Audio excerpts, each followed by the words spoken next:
Fabián Romo, muchas gracias por aceptar esta invitación y estamos ansiosos de escuchar y de todo lo que nos pueda compartir en tema de seguridad cibernética. Muchas gracias.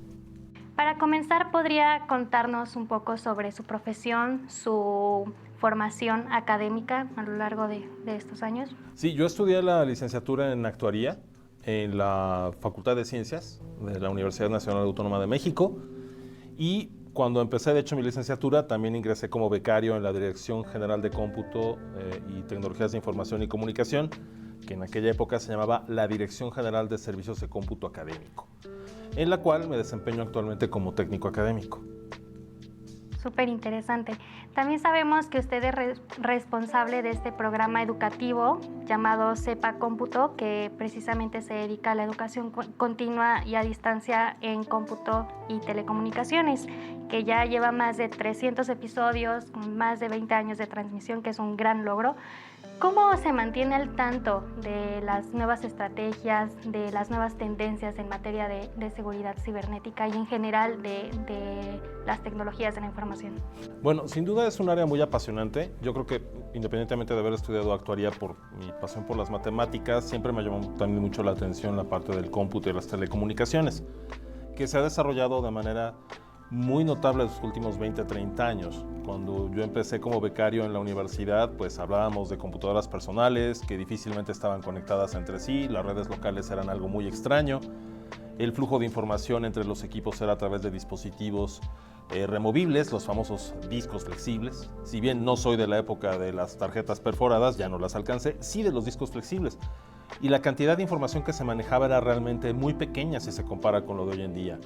Por ejemplo, una simple fotografía hoy en día puede llegar hasta medir cerca de 16 o 20 megas, mientras que eso equivaldría como a unos 15 discos flexibles de esa época, de hace 30 años.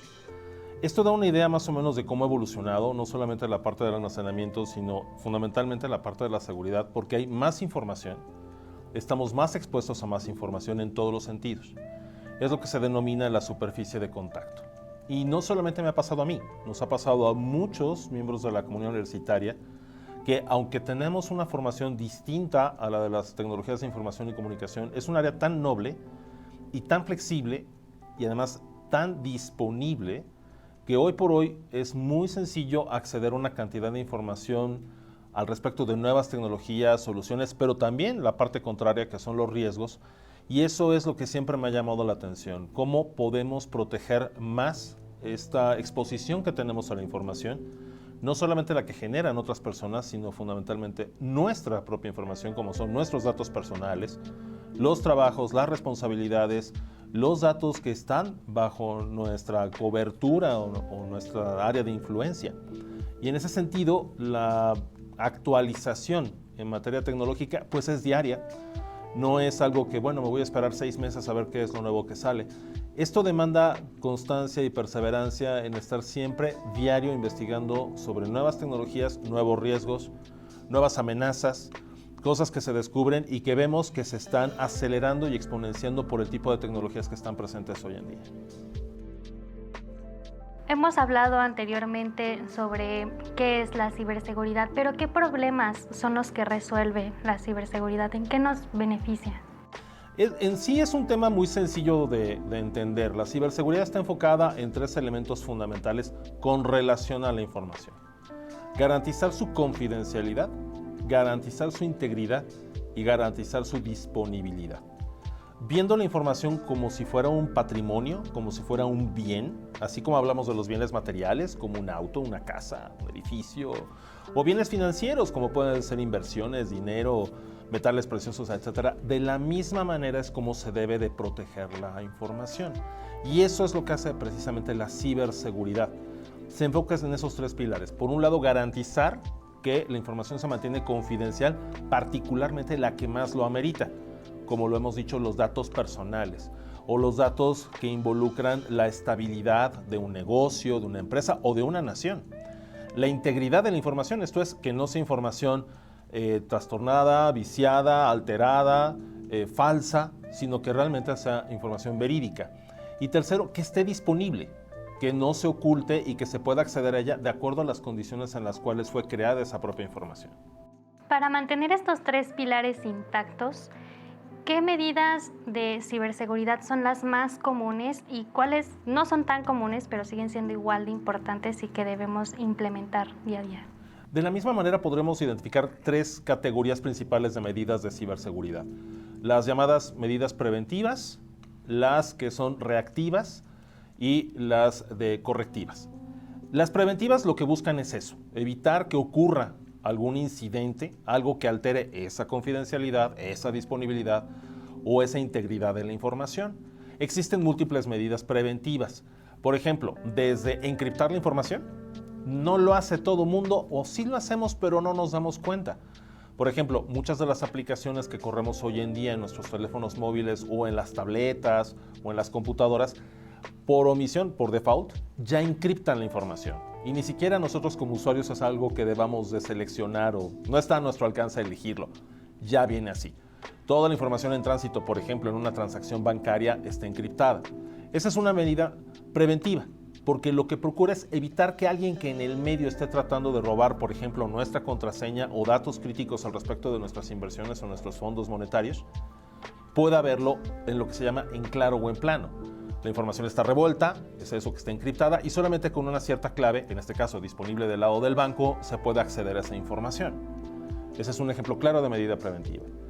Una medida de reactiva es cuando ya se detecta que hubo un ataque, que hubo algún tipo de afectación en algún dispositivo de la información. El ejemplo más claro de herramientas más bien dicho correctivas podrían ser derivadas de las reactivas. Pero la reactiva más conocida es precisamente el antivirus. El antivirus lo usamos muy frecuentemente como una herramienta preventiva. Son los famosos centinelas que dejamos en nuestras computadoras que están detectando todo el tiempo a ver si no se acerca un virus a nuestro equipo o si lo hay, evitar que infeste nuestra computadora. Pero si acaso llega a infestar la computadora, se convierte en una medida reactiva, ya que entonces corrige de alguna manera o previene que se infeste más la computadora, nuestros archivos se afecten. Y también se convierte en la última, una medida correctiva. Ya una vez que el daño está hecho, esta herramienta procura disminuir en la medida de lo posible cualquier afectación futura, en el futuro inmediato o mediano futuro, a nuestra información. Tan solo esos son 2 ejemplos, pero hay muchísimas otras medidas de ciberseguridad. Firewalls, equipos o sistemas anti-malware, medidas de prevención de acceso o control de acceso como son las contraseñas, control de identificación, sistemas biométricos, contraseñas que se resguardan en la nube, todo lo que son medidas perimetrales de protección a las redes, sistemas antiintrusos, incluso barreras físicas como puede ser evitar que cierto tipo de equipos con cierta información puedan estar accesibles en la red y simple y sencillamente nunca se conectan a la red, para que entonces solo de manera física presencial se pudiera acceder a ellos con muchas medidas de seguridad. Entonces, dependiendo del tipo de información que se esté protegiendo, son la cantidad de medidas de ciberseguridad que se le pueden aplicar. Y para finalizar, dentro de la universidad, ¿cómo podemos promover esta cultura cibernética entre los y las estudiantes, los y las académicos de la universidad? ¿Qué hace falta? ¿Cómo podemos involucrarnos más en materia de seguridad cibernética? Hay muchas actividades que se pueden hacer dentro de la universidad para ello. Ante todo, lo que debe de haber es una política institucional de seguridad de la información.